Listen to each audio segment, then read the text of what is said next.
आज मैं आपके सामने कुछ रियल एस्टेट इन्वेस्टमेंट की टर्म्स हैं जो हम जब कोई इन्वेस्टमेंट प्रॉपर्टी रियल एस्टेट के लिए बाय करना चाहते हैं अपनी रियल एस्टेट पोर्टफोलियो बनाने के लिए, तो हमें वो टर्म्स मालूम होनी चाहिए जो यहाँ पे यूज़ होती हैं।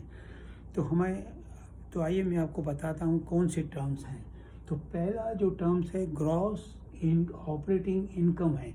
ग्रॉस ऑपरेटिंग इनकम उसको कहते हैं कि टोटल जो आपकी इनकम आई है, पूरे रेंट आया है या कोई फीस, पार्किंग फ़ीस है या पेट या डॉग या कैट रखने की फ़ीस है, वो सब मिला के उसको हम यानी उसको ग्रॉस ऑपरेटिंग इनकम कहेंगे, मंथली रेंट और सब मिला के।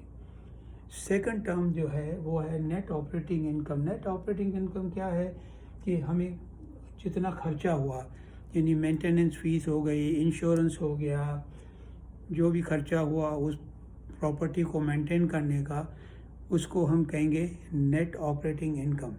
तो नेट ऑपरेटिंग इनकम सब मिसाल के तौर पे 12,000 पे आपको रेंट आ रहा है और 6,000 पे आपकी ऑपरेटिंग इनकम है, तो आपका 6,000 आपका जो है नेट ऑपरेटिंग इनकम। इसको यहाँ पे NOI भी कहते हैं।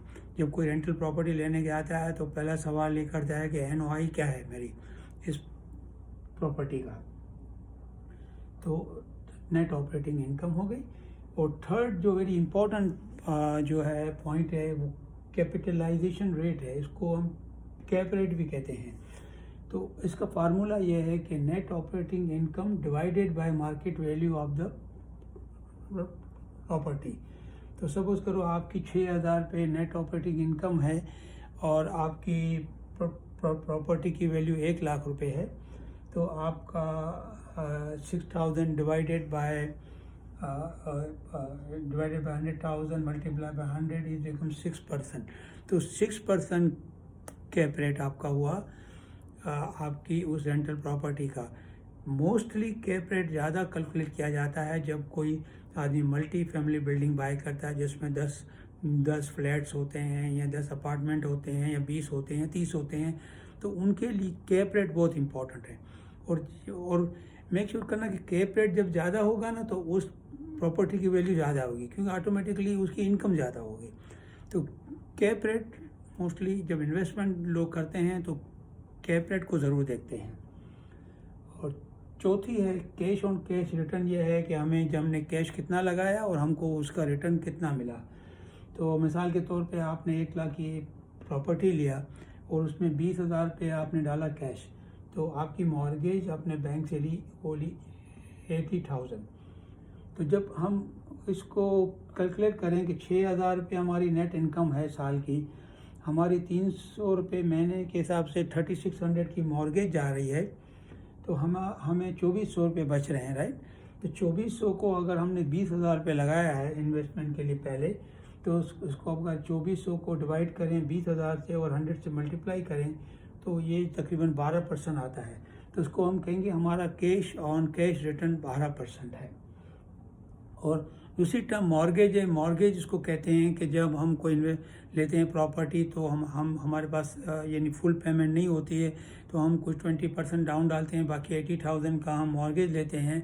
वो बैंक हमको लोन देती है, वो हमको मंथली पे करना पड़ता है। वो 25 ईयर के लिए भी हो सकता है, और जितना कम पीरियड में आप पे करोगे उतना आपकी मंथली यानी मॉर्गेज ज़्यादा आएगी।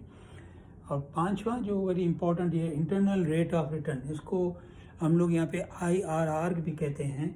इंटरनल रेट ऑफ रिटर्न क्या है कि जब आपने प्रॉपर्टी 1,00,000 की बाय की, 10 साल उसको रखी, राइट, तो 10 साल में उसकी प्राइस अप्रोक्सीमेटली 5% के करीब यहाँ पे बढ़ती है, ये लोग कहते हैं। तो 5% को आप करें, ये बढ़ गई प्राइस, और फिर आपने जो मॉर्गेज पे की, आपकी मॉर्गेज भी कम होती गई। तो जब वो प्रॉपर्टी आपने, ये मिसाल के एक एग्जांपल है कि आपने 1,40,000 की भेजी, तो ये 40,000 को ये लोग सब इक्विटी मॉर्गेज और सब मिला के जब कैलकुलेट करते हैं तो देखते हैं कि हमें ये 10 साल में एवरी ईयर कितना % रेट ऑफ रिटर्न मिला। और वो यानी ज़्यादा होता है। ये कैश ऑन कैश रिटर्न तो बहुत कम होता है, 12% होता है, वो हो सकता है 25% भी हो और 24% भी आए। तो इसके लिए कोई वो कैलकुलेटर आपको बताता है कि आपकी जो है इतना रेट ऑफ रिटर्न है।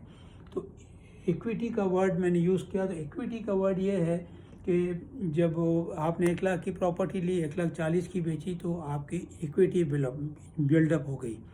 इसको कहते हैं इक्विटी। 40,000 आपकी इक्विटी है। और एप्रिसिएशन का मतलब है कि हमारी प्राइस एवरी ईयर 5% 4% जो भी बढ़ती है उसको हम कहेंगे एप्रिसिएशन ऑफ द प्राइस।